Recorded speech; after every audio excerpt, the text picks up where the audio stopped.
Olá, bem-vindas e bem-vindos ao 15 Minutos de Engenharia. Hoje eu vou falar sobre a história do Cristo Redentor.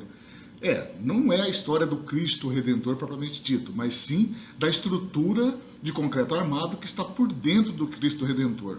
Lá dentro do Cristo Redentor tem uma estrutura que segura todo aquele monumento. E essa estrutura foi projetada em concreto armado aí na década de 20, 30, por aí, que foi quando o Cristo foi projetado e construído lá no Corcovado, no Rio de Janeiro. Hoje nós vamos falar sobre o Cristo Redentor, ou melhor, a estrutura que está suportando o Cristo Redentor. Vamos lá. A história do Cristo Redentor é mais ou menos a seguinte. Em 1859, o padre Pierre-Marie Bos, da igreja do Colégio da Imaculada Conceição, olhou pela janela e viu lá o Corcovado. Imaginou, falou, no mundo não teria lugar melhor para poder se construir uma homenagem a Cristo.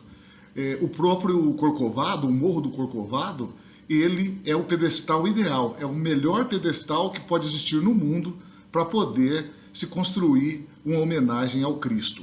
Esse foi o padre Pierre-Marie Bos. Ele é conhecido na história como idealizador do Cristo Redentor, do monumento Cristo Redentor. Aí nós vamos falar um pouquinho mais sobre o seu projeto. Foi aberta uma disputa em 1921, um pouquinho antes de comemorar o centenário da independência do Brasil, em 1921, 1922 ia fazer 100 anos. E agora esse ano de novo, né? Estamos fazendo 200 anos da independência do Brasil. Em 1921, para comemorar o centenário, que ocorreu em 1922, foi feito um concurso para ver qual que era o projeto que seria adotado lá para o Cristo Redentor. Já estava agitado na cidade que ia construir lá uma estátua em homenagem a Cristo, no Corcovado. Tinha 3 lugares, tá? Mas vamos falar no Corcovado. E quem ganhou o projeto foi o arquiteto Heitor da Silva Costa. Quem foi que esculpiu a cabeça do Cristo Redentor?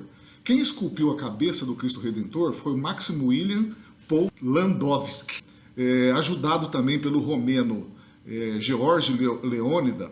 Eles esculpiram lá na França, em Paris, a cabeça e as mãos do Cristo Redentor, que depois vieram de navio aqui para o Brasil em pedaços. A cabeça foi separada em dezenas de pedaços e as mãos foram também separadas em menos partes, mas foi separada também as mãos. Aí nós temos mais 2 nomes muito importantes que foram quem contribuiu ali durante a construção. Teve o engenheiro Albert Cacot. O Cacot, ele era especialista em concreto armado e foi ele quem fez os cálculos da estrutura de concreto armado que está por dentro do Cristo Redentor. Por dentro do Cristo Redentor tem uma estrutura treliçada em concreto armado. E o responsável por esse projeto, o engenheiro que fez esse projeto, é o Albert Cacot. O Heitor Levy foi o engenheiro que executou a obra no campo. Então ele que foi e bateu concreto, colocou armadura e assim por diante. Ele que foi quem executou essa obra lá, fez todos os serviços de campo. Quem teve também uma contribuição muito importante foi o cardeal Sebastião Leme. Ele era um dos membros lá da Igreja Católica mais interessado em conduzir esse projeto aí, e ele que arrecadou dinheiro e mandou bala para poder construir o Cristo Redentor. O restante do corpo, tirando a cabeça e as mãos, que vieram lá de Paris, lá da França, foi feito com pedra-sabão. Acharam uma jazida de pedra-sabão muito boa lá em Minas Gerais e trouxeram para cá e eram feitos em triângulos, como se a gente discretizasse o Cristo Redentor, a superfície externa dele, em pequenos triângulozinhos, elementos triangulares. Então, o Cristo Redentor, a parte do corpo todo dele ali, é feito com pedra-sabão, e pequenos pedacinhos de triângulo, chamados de tesselas. O que acontecia? Pegava esse formato, esse pequeno pedaço triangular de pedra-sabão, eles eram colados em um tecido e posteriormente aplicados na estátua.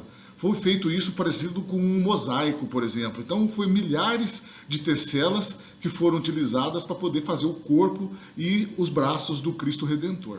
Algo impressionante, como o Cristo Redentor está lá no alto do Corcovado, a 800 metros de altura praticamente, ele sofre muitas descargas atmosféricas, cai muito raio lá.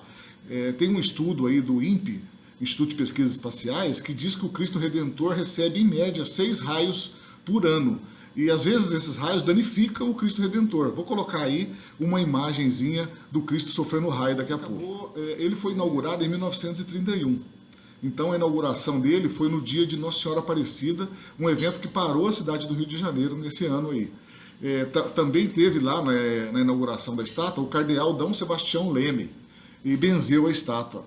A estrutura do Cristo Redentor foi dimensionada para uma velocidade do vento de 250 km por hora. Por estar lá em cima do morro também, o vento é o carregamento mais importante que atua sobre a estrutura do Cristo Redentor. E essa velocidade de cálculo do vento, efetivamente se deu, que é chamada velocidade característica, ela se deu a 250 km por hora, que foi a velocidade adotada na época.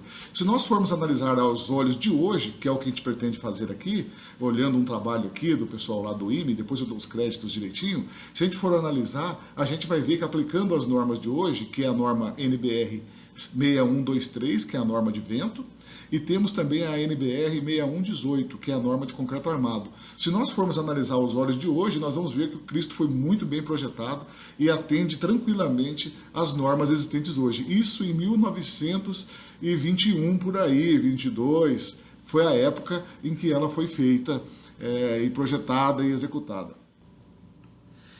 Hoje nós temos aí agora uma imagem de como o Cristo Redentor está hoje. Olha que maravilha. Lá embaixo a Baía da Guanabara, mostrando todo o esplendor do Rio de Janeiro. Essa era uma imagem do Corcovado antes do Cristo, feito aí em preto e branco, um quadro aí da época de 1800 e alguma coisa. Olha esse outro quadro aí também, do começo do século passado. Para a gente poder dimensionar essas estruturas, a gente precisa utilizar a norma de vento, que no caso é a NBR 6123. A velocidade básica do vento, que está mostrada aí, é 35 metros por segundo lá na cidade do Rio de Janeiro, que dá algo em torno aí de 120 km por hora aproximadamente. De vez em quando ocorre sim, e aí é uma devastação essa velocidade do vento. Outra questão que é importante, de acordo com a norma também, é o fator S1. Se a estrutura está no topo do morro, que nem é o caso dele lá, olha a figurinha aí, é importante lembrar que no topo dos morros o vento é bem maior, a força do vento é bem mais significativa. Isso tudo tem que ser levado em conta no cálculo e depois só olhar lá na norma. Aí nós estamos vendo as áreas de obstrução ao vento que a estátua do Cristo Redentor tem. Ela tem 38 metros de altura total e 28 metros de largura. Mas se a gente separar em retângulos, como está mostrado aí, a gente consegue calcular a área de obstrução ao vento, que é importante. Também é levado em conta a questão do arrasto, etc. e tal. A gente consegue enxergar aí nessa imagem a estrutura treliçada que está por dentro. As treliças são estruturas formadas por triângulos. Olha lá os triângulozinhos da estrutura lá dentro. E esses triângulos são estruturas espaciais. Então, é uma estrutura de concreto armado, uma treliça espacial de concreto armado. Aí nós temos uma outra vista da estrutura, uma vista lateral. Observe também lá dentro a estrutura que está por dentro do Cristo Redentor, que são treliças formadas por concreto armado, barras de concreto armado. Então é muito interessante essa treliça espacial, treliça 3D, que suporta aquela magnífica imagem do Cristo Redentor. E aí são algumas imagens também da época da construção, observe lá a foto antiga da época, olha essa outra aí colocando a cabeça, e a gente consegue enxergar mais embaixo ali, ó, a treliça espacial, não está colocado ainda o corpo. Aí uma outra foto da parte interna, mostrando aí a estrutura de forma interna. Aí dá pra gente ver aqueles triângulozinhos que eu falei, olha aí, ó, formando o corpo do Cristo, triângulozinhos de pedra sabão. Foi usado também cimento inglês na fabricação. Esse aí é um post de uma propaganda da época. E como eu já tinha falado, caem inúmeros raios todo ano sobre a estátua do Cristo Redentor. E tem que dar manutenção, porque às vezes esses raios acabam danificando a estrutura ou partes do monumento. Essa aí é uma foto que ficou famosa de um raio caindo bem na mão do Cristo. Olha só que coisa impressionante. Imagina o estrago que isso aí não causa.